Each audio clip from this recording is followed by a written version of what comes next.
My name is Ben Pryor from Kelly-Strayhorn Theater. We're about to be going live with Bekezela Mguni, who I am trying to bring into the call now. Dun-dun. Sweet thunder. Let's see. I've just sent an invite, so hopefully Bekezela will be joining us momentarily. I'm just texting. Okay. Let me see. So how do I can message you. Bekezela is here. Yes. Sent your request. Okay. Go live.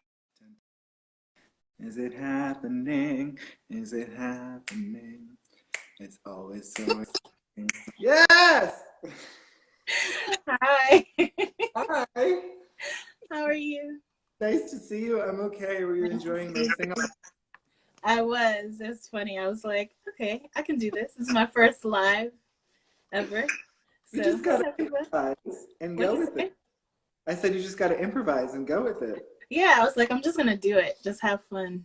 Yeah. Well, welcome. It's lovely to see you. Thank you. It's good to see you. Everybody who's joining, I'm Ben Pryor. I'm the senior producer at Kelly-Strayhorn Theater, and I'm here with Bekezela Mguni, who is an artist and librarian and activist and educator and many, many things here in Pittsburgh, who's worked with KST a number of times in a number of different ways, which maybe we'll hear a little bit about in a moment. Hi, Dreams of Hope. Hey, Stacy. And Heather and Ash. Hi, everybody. Yes. Well, so Bekezela, can I ask you to maybe start by just introducing yourself to us a little bit in your own words and terms, and tell us maybe who you are, where you're from, and a little bit of who you are as an artist. And I'm sure that's a very multifaceted answer. Sure, I will try my best. Thank you. Thanks for having me. It's always good to see you. So I'm Bekezela. I use she, they pronouns. I am a radical Black woman living in Pittsburgh. I was born in Trinidad and Tobago, and I've lived in Pittsburgh for about 17 years. Actually, 18 now. Oh, wow. Since, since just after 2000, like 2002 or something. Exactly. That's when I came here. So Pittsburgh is my home. It has been so for a while. And I've grown up here, essentially, right? Come into my own here.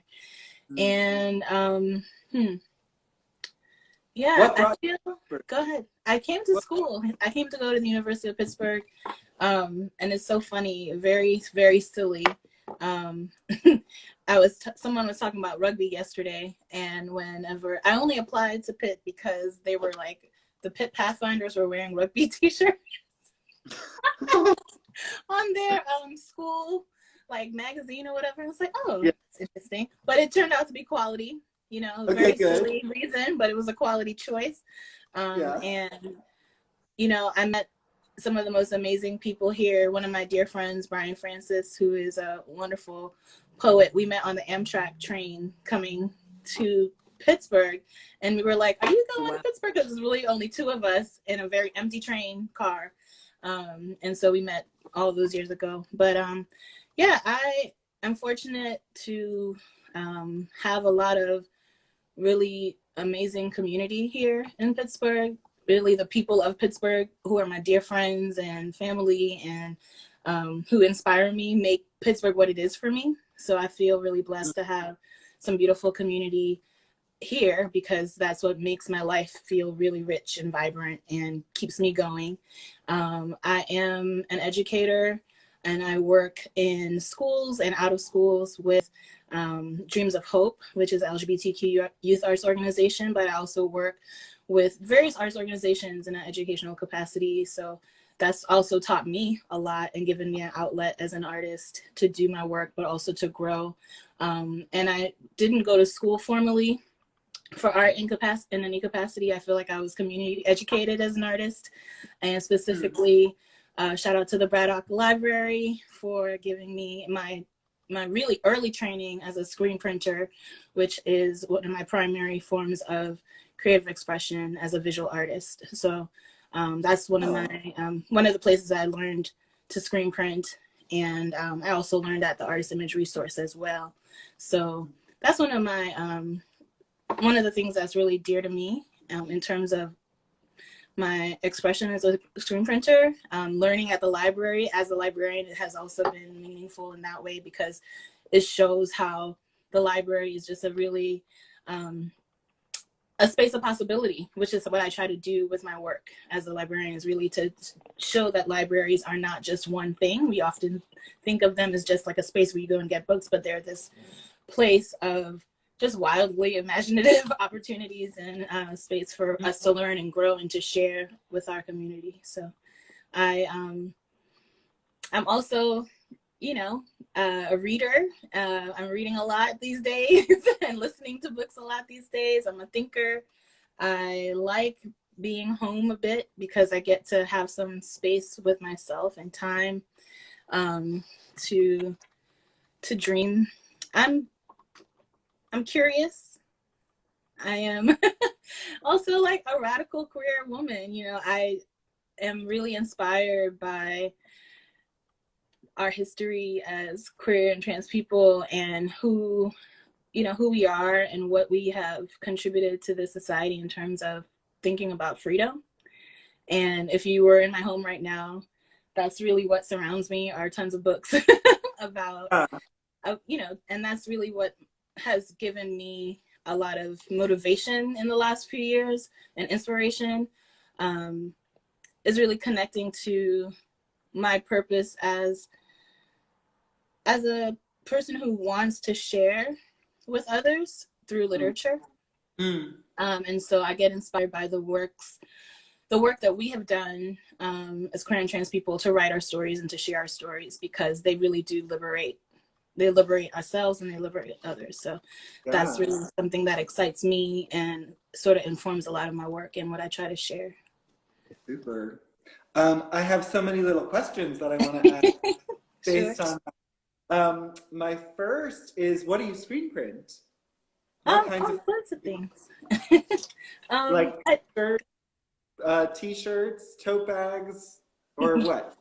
I have screen printed all of those sorts of things. I've screen printed t-shirts, tote bags. I think one of the things, what I do most primarily is I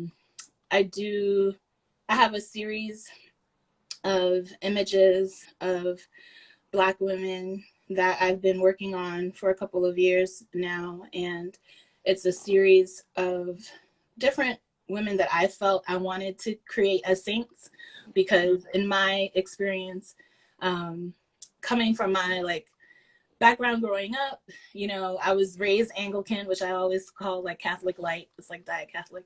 But, as a queer person, you struggle to find resonance, and you also struggle to find yourself in those spaces sometimes, because when people are interpreting their religion, they can often, be discriminatory or homophobic. And I had to find my own representations of the sacred for myself, to know that I was a divine being and that queer and trans people are divine people, divine beings, excuse me. And so I really look to Black women as an inspiration for myself. And, there's this t-shirt that I have that says, "I met God, she's Black." And that really resonates with me because I'm like, yes, we should see the divine, we should see ourselves as divine and in that image, right? And we should not push ourselves away from what is sacred, because that's the whole point of white supremacy and homophobia and transphobia, to deny us our divinity and our sacredness. And so I created a series of prints that essentially saint Black women who, because when we think of a saint, it's often these white folks who are who've been set to make great sacrifice and blah blah blah, but it's not always, we don't always see our image in that, and that can be harmful to our psyche, harmful to our lives. And I feel like Black women have given so much to the world, and specifically Black women in this country have given so much. and they should be honored for that. They should be recognized, and we shouldn't have to suffer to be honored and be celebrated. However, that is the case in some ways, but I want to find ways to honor Black women while we're alive, and while we're able to experience the joy of that. One of the things I did was not screen printing related, but it was like a public action a few years ago. Unfortunately, there was a young sister, Tierra Whitehead, who was found in a park. She was found in a very, undressed and doused in bleach, and people really criminalized her in her death. And there was like no care for this young Black girl. And one of my dear friends, Joy Kemet, wrote a poem about how it's all of our responsibility that she ended up in this situation, and we still don't know what happened to her to this day. And so we did a public action, and we were talking about it in our office one day, and I was like, I wish I could just give Black women and Black girls their flowers now. I just wish I could just give them flowers now. So we did a public action together, all of our friends and comrades. It's called Flowers for Black Girls, and we went downtown. We received donations from all across Pittsburgh, and we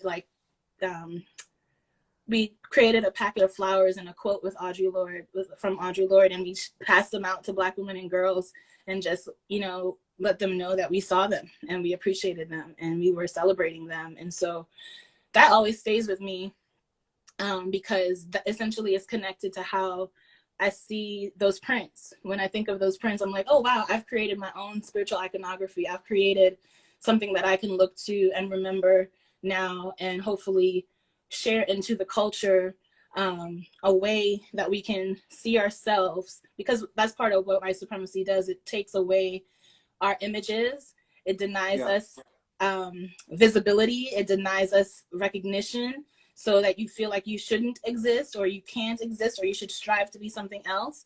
And it's part of what we can do to heal as artists, is create what we want to see. And like Toni Morrison's like, if there's a story you want to read, you need to write it.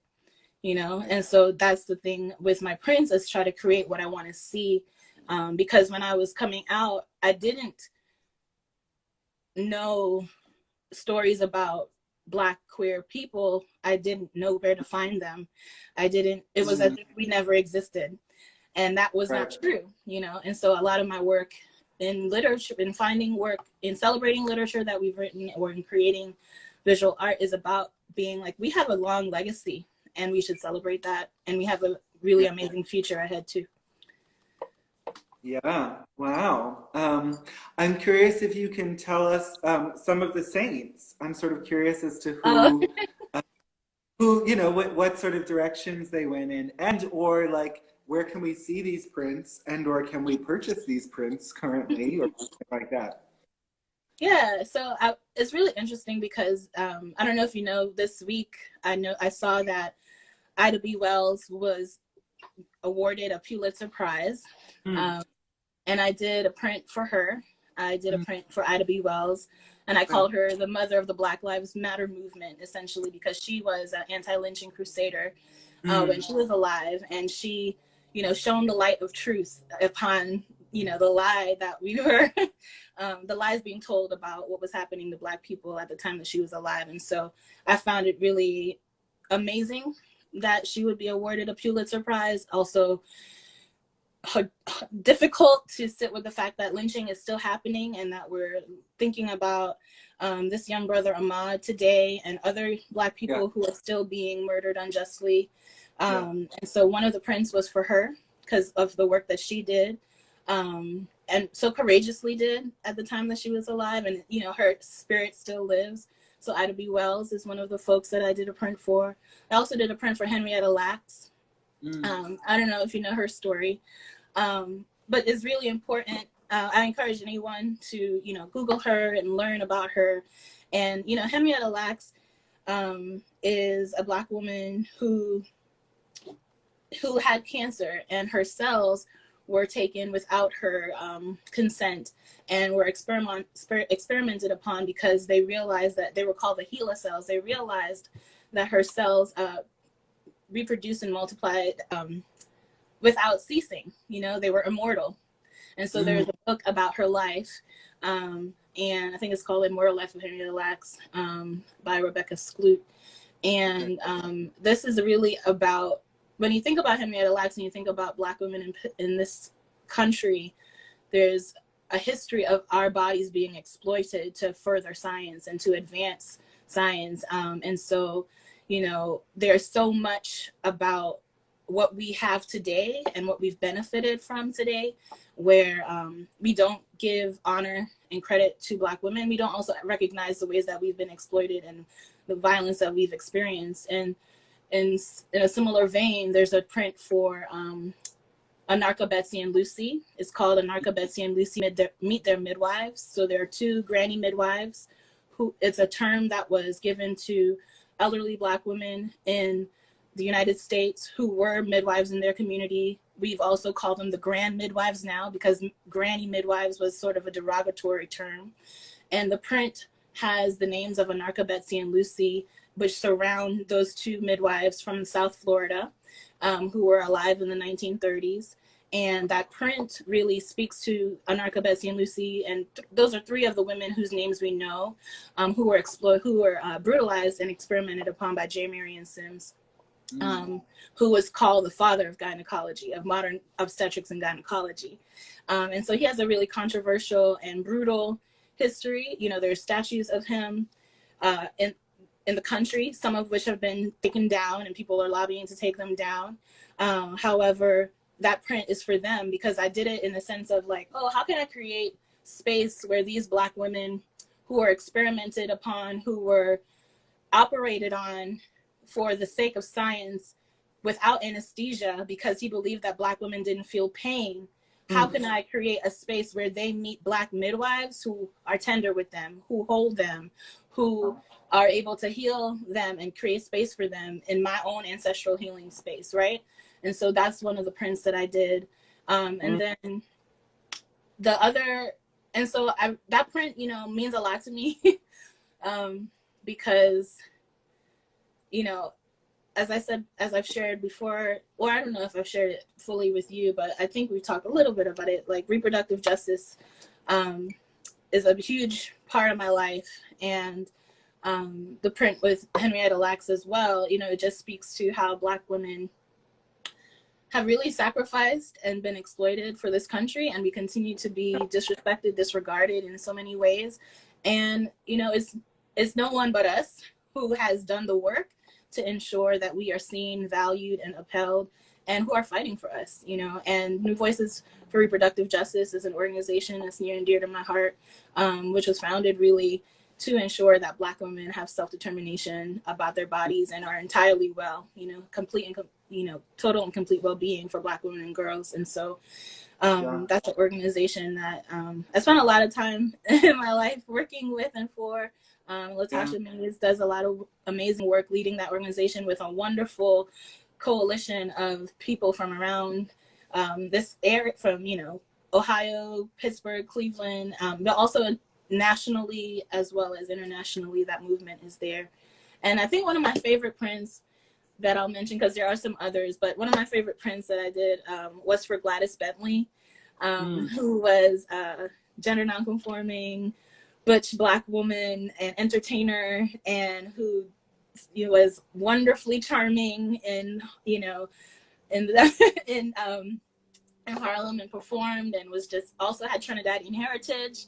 And that also connects with my you know, real deep need to see legacy and lineage as a queer Trinidadian person, to be like, wow, we are here, you know. And we don't need to look too far, but we do need to look for ourselves.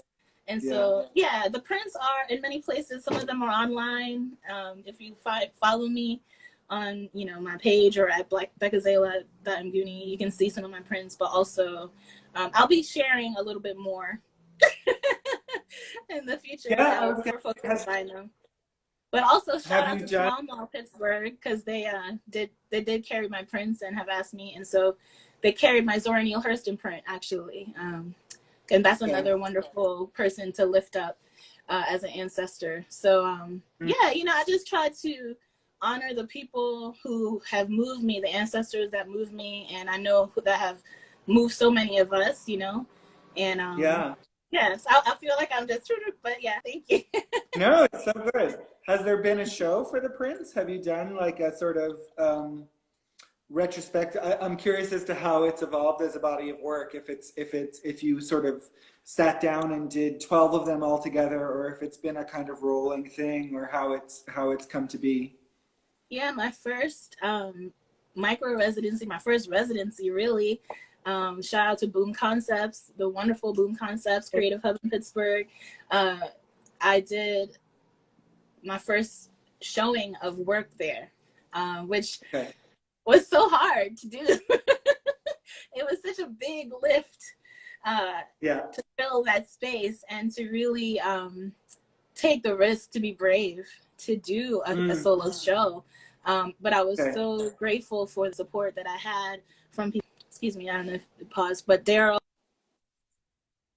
and Quinique and Thomas and Julie and Leslie Stem, you know, who helped me. And as I said, Braddock Library, I did all those prints there and showed at Boom. And Leslie really helped me to learn, you know, how to get it together. And so many people, you know, Ginger, Dana, Leslie, all those folks, Latika at Braddock, you know. So I say that because my opportunity to share as an artist comes because so many people are supportive of me and we support each other. And I feel like that's, you know, important. We don't do these things alone. So I just wanted to name them because they're so meaningful to me. Well, thank you. Yeah.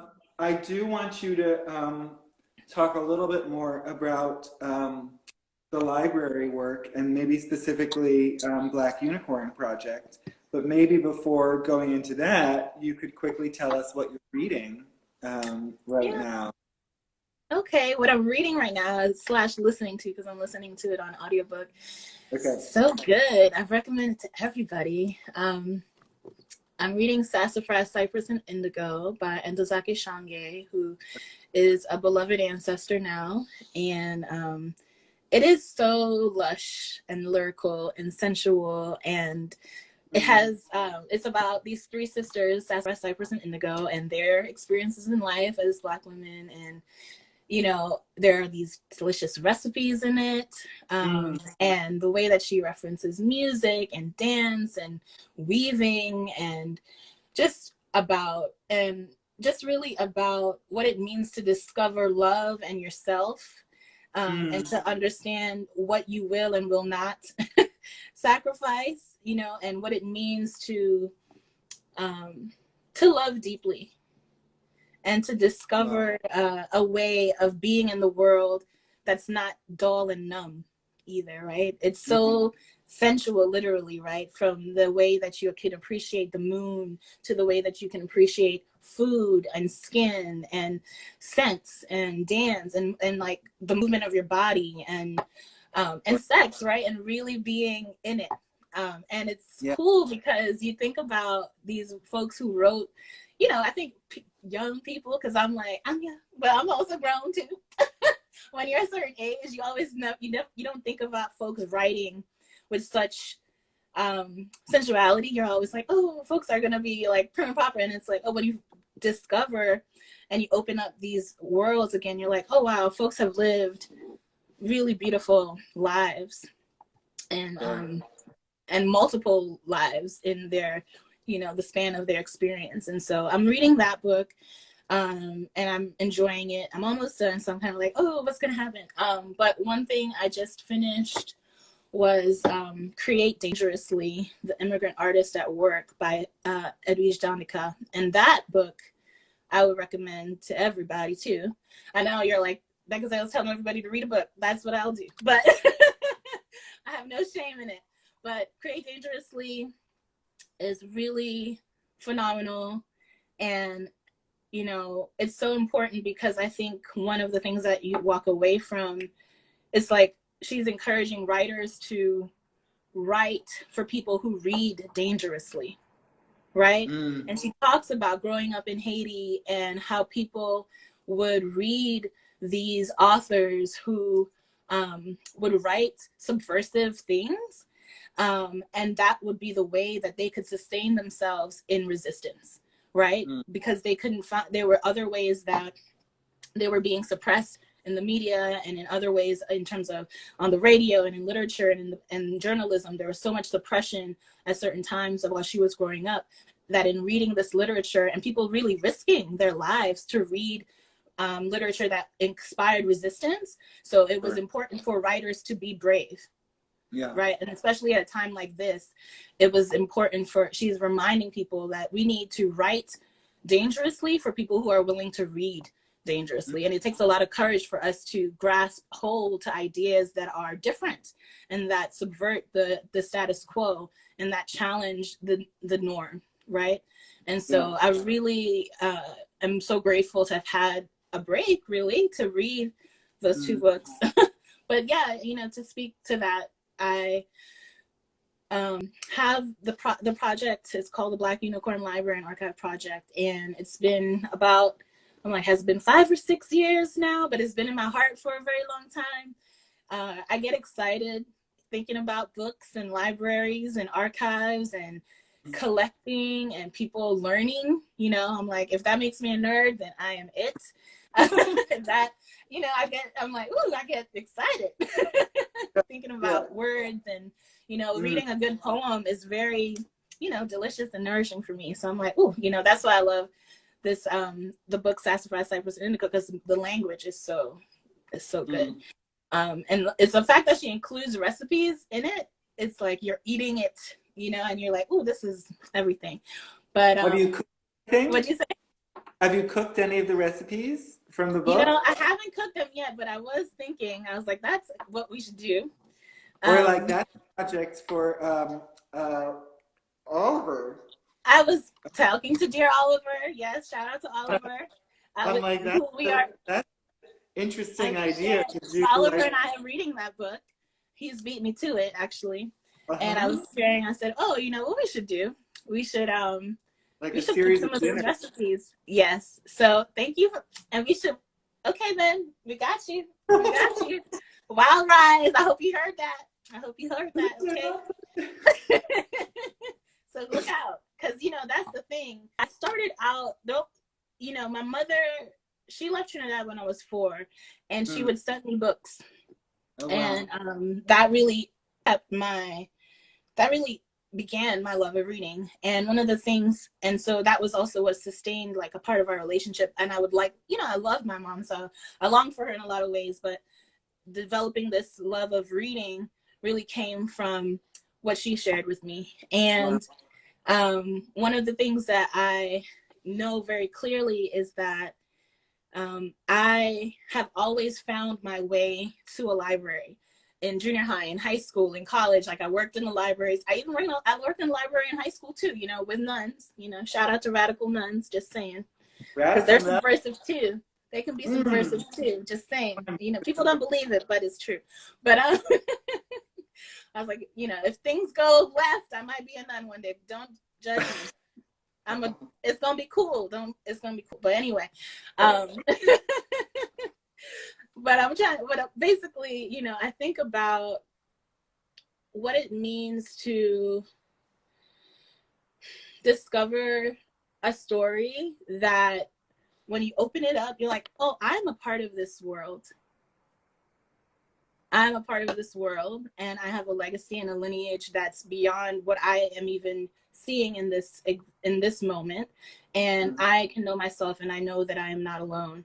And when I read Zami by Audre Lorde, Zami, A New Spelling of My Name, I was like, oh, wow, we have been here, and we have contributed, and we have created so much to be celebrated. And The Black Unicorn, which is inspired by a body of work by Audre Lorde, it's a book as well as a poem, was something that just sort of started to come to me over and over. I was really inspired by my work with this program called Freedom School. And Freedom School is a program that was started by the CDC, which is a Children's Defense Fund. And mother sister Tamanika House, who's an elder here in Pittsburgh, who lives in the Hill District, she gave me like one of my first jobs in Pittsburgh as a Freedom School servant leader. And what's so special about Freedom School is they train college-age young people, and they send them to Tennessee to the Alex Haley farm, and they train you for a week in the Ella Baker training model. They have Ella Baker trainers, and they train you in the integrated reading curriculum, and they send you back to your community for the summer, and you work with young people for the duration of the summer to share stories and books with images that look like those young people. And one of the things that they know is that when young people, when children see themselves in books, they're more inclined to want to read, which makes the technical aspect of learning how to read much easier. And it increases their desire to learn, but also increases their literacy skill, right? And so we make it fun. We do chants and cheers. We do all kinds of things. We learn how to design a classroom to make it inviting and inspiring. And so that really set me on the course of being like, oh, wow, reading is connected to all the things. And they also taught us a lot about the school to prison pipeline and how literacy is connected to that. And so that has always stayed with me. And I started doing that when I was 18 years old. And so that was like the first thing, as I said, I've been in Pittsburgh since I was 17. So, it has informed me in that way. And so I always was like, oh, maybe one day I could be a librarian. And it was always sort of like something I kept as maybe like almost like a joke in my mind. And then over the years, it started to get more and more like a larger call inside. And I said, okay, I'm going to do it. And so I went to school. I went to Pitt for graduate school for master in information science, library and information science. And that was really, I think it was an important experience. I always have like a critical, but also appreciative perspective, because I'm like, oh, a lot of folks we didn't get to talk a lot about why librarians have a specific responsibility to their communities in those spaces all the time. Because I always was like, well, are you not concerned about this and that? And I started to find the people who were, but some people thought like librarianship was like a really neutral profession. Like, oh, you just like books, go work at the library. But it's actually not, when a librarian can be a gatekeeper to information.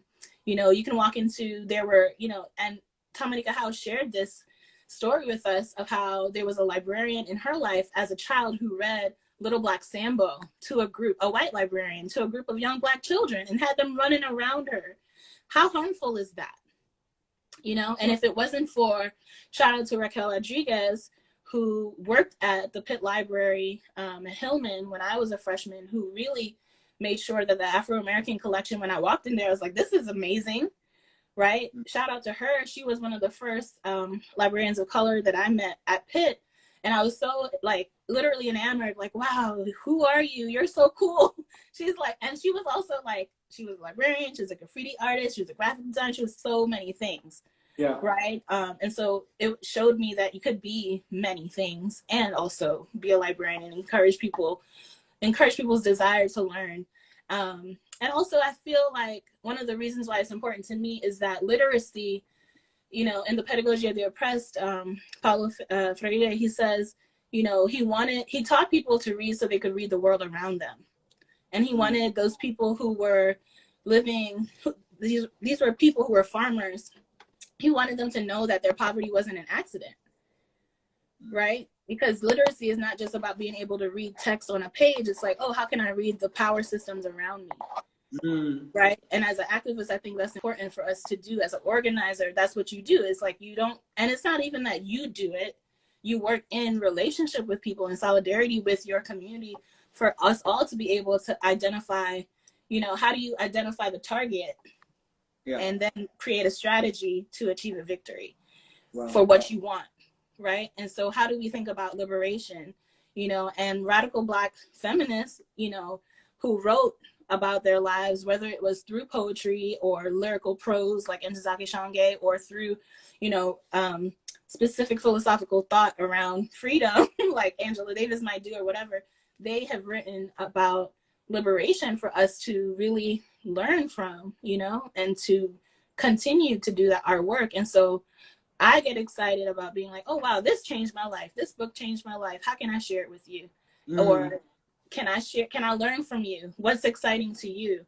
You know, so I get chills about dreaming up spaces. And I had a space a couple years ago for the Black Unicorn that was filled with hundreds of books written by Black women and Black queer people, you know, of all genres of literature. When that's what excites me, because when I walk into a library, I'm like, ooh, I'm rich. There's so much here, you know?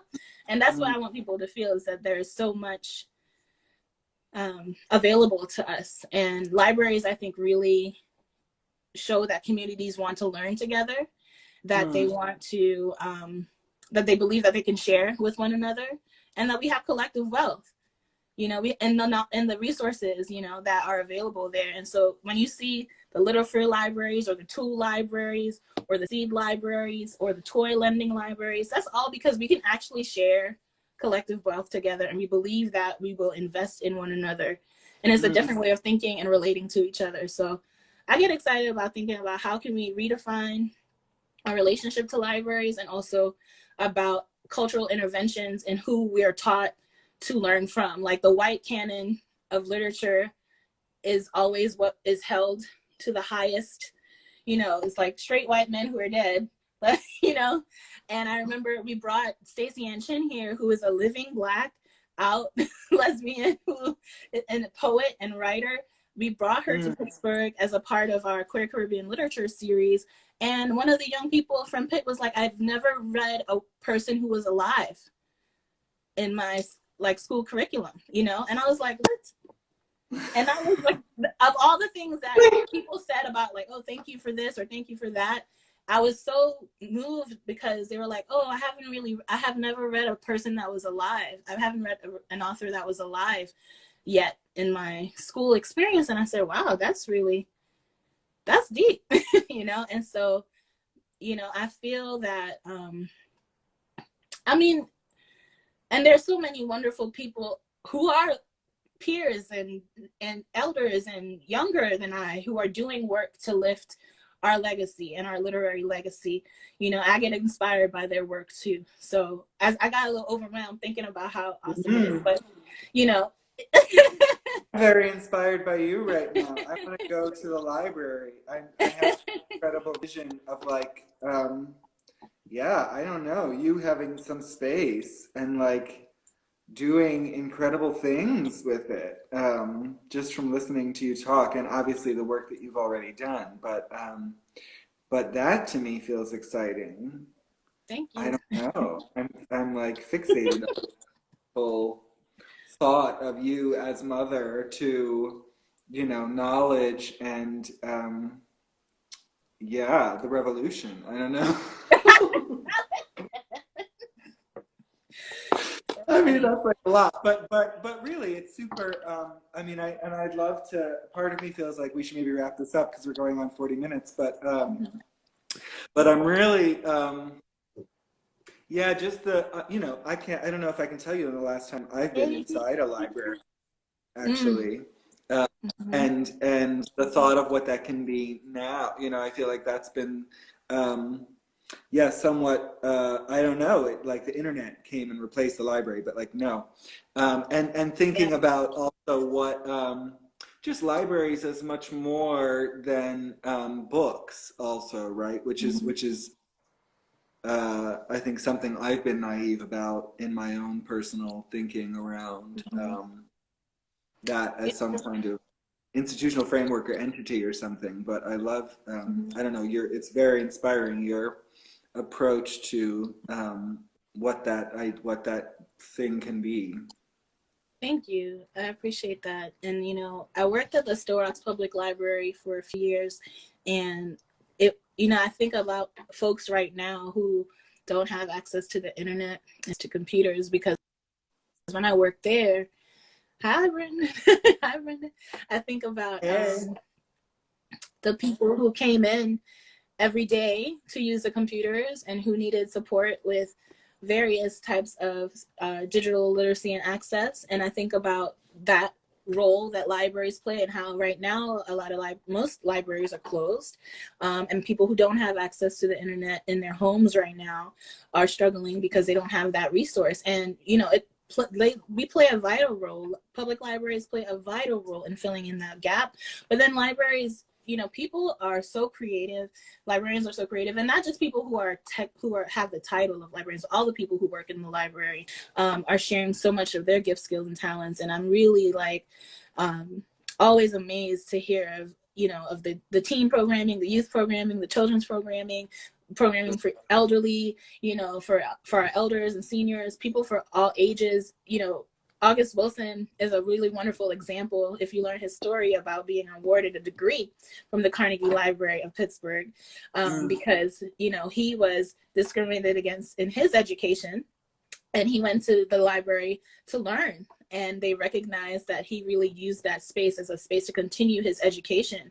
And so I really think we have to understand that the library is one of the most radical places in the United States, because anyone can go.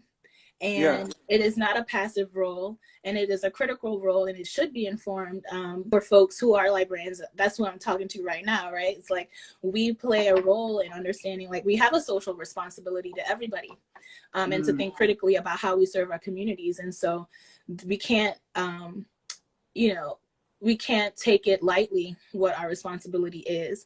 And so I feel very grateful to have been, have met some people who were so dedicated to the literacy of Black children, who taught me that it was critical. Like Mother Sister Tamanika House, I will always repeat her name and lift it. She had a birthday recently, a strong Taurus, but she is, will always lift up that truth. And so I'm always grateful for having met folks like her and many others. My dear friends love to read and share with me and encourage me, and I'm always grateful that they are that they're also lifted up in spirit and in heart by of sharing our stories that matter. And storytelling will always be a powerful form of transforming the world. Yes, wow.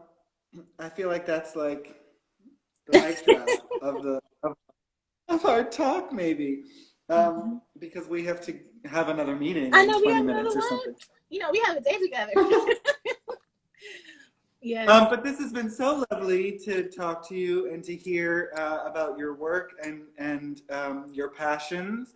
It's really super inspiring, and I thank you for sharing that. I sort of wish we had a whole other 40 minutes to go on, because I think there's so much more that you have to share. But maybe we can look forward to that in the future of our collaborations through Kelly-Strayhorn and, elsewhere in Pittsburgh and beyond. Thank you so much. I appreciate you, and I appreciate everybody for showing up and being so loving in their presence online. Thank you all so much, and thank you, Ben. Yeah. Do you have any last advice for people in this crazy moment, or any final word you want to say? I think what has been sustaining me is remaining grateful for being here, being present to the fact that we're here. So remain grateful, release shame. When it shows up, release it, rebuke it. And also joy has been coming into my life, and I've been like, let me allow myself to unapologetically experience joy. And that's something I'm working on by prioritizing myself and learning how to do that. So, remain in gratitude, work to release shame, and work to really give yourself space to be happy. And, that's what I can do, because that's what I'm trying to do. Oh, I want to give you a big hug. I'm going to give you a big hug. Thank you. Super. I love everybody on this little live thing. It's my first one. Everybody for watching. This is lovely. Yes. We'll see you soon on the KST Global Stream. Peace. Bye. Bye-bye.